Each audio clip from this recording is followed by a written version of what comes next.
Greater اسرائیل بنے گا. حدیث میں خبریں یہ سارے مسلمان ممالک تمہارے ہاتھ سے نکل جائیں گے مسلمانوں.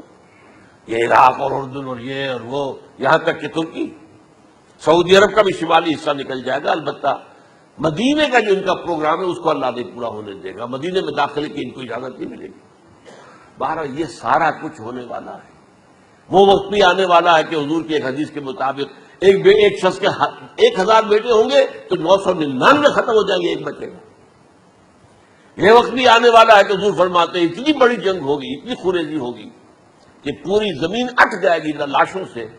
تو پرندہ جو ہے کوئی، ایک تو پرندے ہوتے ہیں کہ جو مردار خور ہے، گدھ ہے، وہ تو بڑی خوشی سے اتریں گے، تناول فرمائیں گے لاشوں کو. اسی طریقے سے کوے ہیں، چیلے ہیں. لیکن جو نفاست پسند پرندے ہیں وہ لاش کے اوپر اترنا نہیں چاہتے. تو ایک پرندہ اڑتا چلا جائے گا، اسے کہیں زمین پر اترنے کی جگہ نہیں ملے گی، لاشیں ہی لاشیں ہوں گی. یہاں تک کہ وہ تھک ہار کر اس کے جو ہے پر جواب دے جائیں گے، گرے گا تو لاش پر گرے گا. یہ وقت آنے والا، اور یہ یہودیوں کے ہاتھ میں، یا یہودیوں کے جو سپورٹرز ہیں اس وقت، جو ان کے ہاتھ میں اعلی کار ان کے ہاتھوں آنا ہے.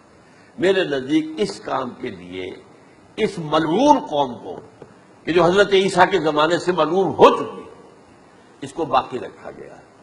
اسے یہ موقع دیا گیا ہے. اس نے اسرائیل بنا لیا ہے. تقریباً 2000 سال کے بعد وہ دوبارہ آ کر آباد ہوئے اس سرزمین میں جہاں سے نکال دیے گئے تھے 70 عیسوی کے اندر. یہ سارا کچھ کیوں ہو رہا ہے؟ ان کا یہ استثناء کیوں کیا گیا؟ یہ بڑی تلخ بات ہے، یہ یاد کر لیجیے. کیونکہ یا تو قوم اسی وقت ہلاک کر دی جاتی جیسا کہ ہوا قوم نوح، قوم ہود، قوم عاد، قوم ثمود، قوم شعیب. یہ ہوا کہ نہیں ہوا؟ اور سدوم اور عمورہ کی بستیاں جہاں حضرت لوط بھیجے گئے، اور آل فرعون جو ہلاک کیے گئے. یا تو پوری قوم ہلاک کی جاتی نہیں. یہ یوں سمجھیے کہ اس پورے معاملے کو درمیان میں سے ایک وقفہ دے دیا گیا، حضرت عیسیٰ کو اٹھا لیا گیا اور حضرت عیسیٰ دوبارہ آئیں گے. یہ کیوں کیا گیا؟ اب اس میں بڑی تلخ بات آپ سے کہہ رہا ہوں، یہ آپ کے لیے قبول کرنا آسان نہیں، حلق سے نیچے اترے گی مشکل سے. اس قوم کو زندہ رکھا گیا ہے جو ملعون اور مغضوب علیہم قوم ہے. سب سورہ فاتحہ میں مفسرین لکھتے ہیں ضالین یہ نصارہ ہے اور مغضوب علیہم یہ یہودی ہے.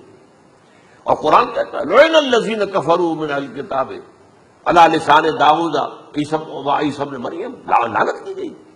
ایک ملعون اور مغضوب قوم کے ہاتھوں آخری امت محمد اور اس کا بھی بہترین حصہ، اس پر عذاب ان کے ہاتھوں آئے گا.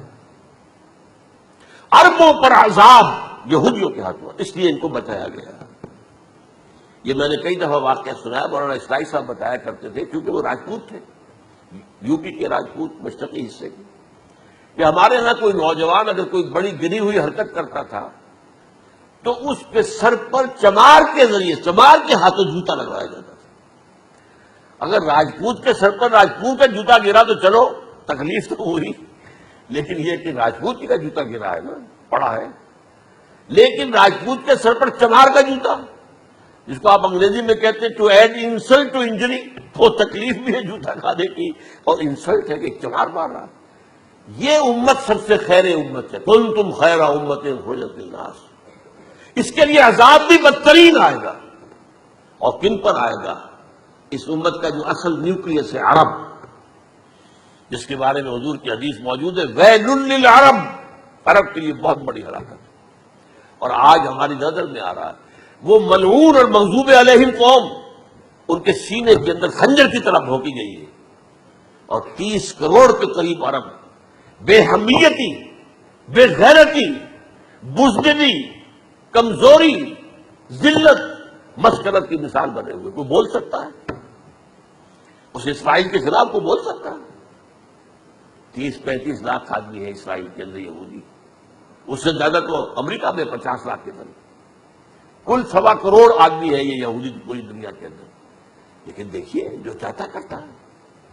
جب چاہا اس نے عراق کے ایٹمک انسٹالیشن کو تباہ کر دیا، اور سعودی عرب کی فضا میں اس کو فیول تک کیا ہے انہوں نے. دوبارہ ری فیولنگ جو ہوئی ہے ان کے جہازوں کی، وہ سعودی عرب کی فضا میں ہوئی. اللہ تعالیٰ نے یہ کوڑا ان مسلمانوں کے لیے رکھا ہوا ہے کہ جن کے رتبے ہے سوا، ان کی سوا مشکل ہے.